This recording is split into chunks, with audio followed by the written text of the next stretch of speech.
Assalamualaikum, apa kabar? Semoga semuanya dalam keadaan sehat serta dalam lindungan Tuhan Yang Maha Esa. Kembali lagi dengan saya, Viniatus Soliha, dan pada kesempatan kali ini saya akan menjelaskan tentang kesimpulan dari pembahasan materi yang sudah saya sampaikan sebelumnya.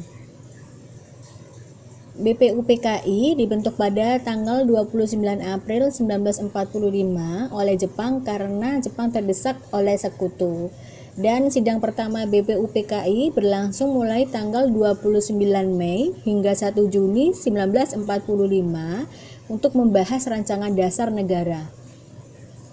Dan tokoh pendiri negara yang mengusulkan rancangan dasar tersebut ialah Muhammad Yamin, Mr. Supomo, dan Insinyur Soekarno.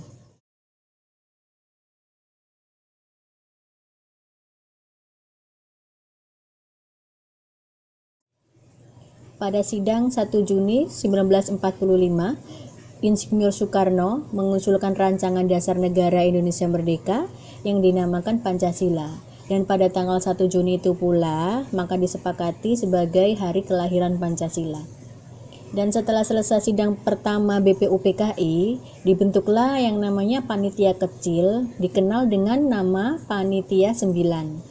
Dan tanggal 22 Juni 1945, Panitia 9 tersebut menyepakati naskah Piagam Jakarta yang berisi rancangan pembukaan Undang-Undang Dasar atau Mukadimah yang akan dibawa dalam sidang kedua BPUPKI. Dalam sidang kedua BPUPKI berlangsung mulai tanggal 10 hingga 16 Juli 1945 membahas rancangan Undang-Undang Dasar. Pada sidang tanggal 14 Juli tersebut, BPUPKI menyepakati rumusan dasar negara yang termuat dalam naskah Piagam Jakarta.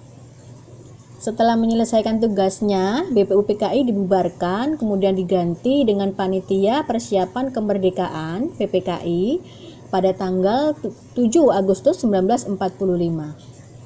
PPKI bersidang pertama kali sehari setelah proklamasi kemerdekaan Indonesia, yaitu tanggal 18 Agustus 1945.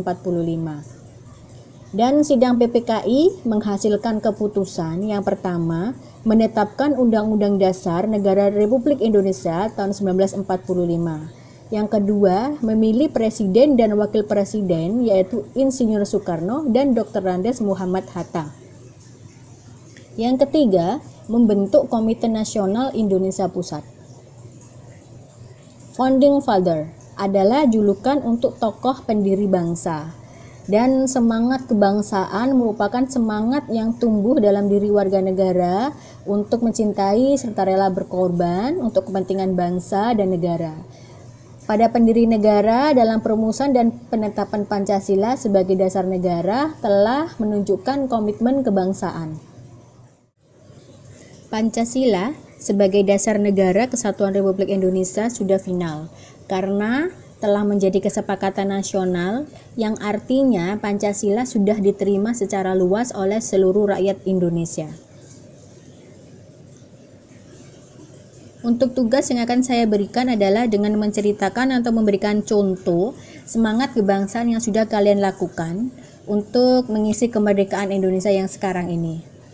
Untuk jawaban silakan ditulis di laman komentar. Demikian pembahasan yang bisa saya sampaikan. Untuk kesimpulan dari materi yang pertama hingga yang terakhir, semoga apa yang saya sampaikan memberikan manfaat bagi kita semuanya. Kalian yang terbaik, terima kasih.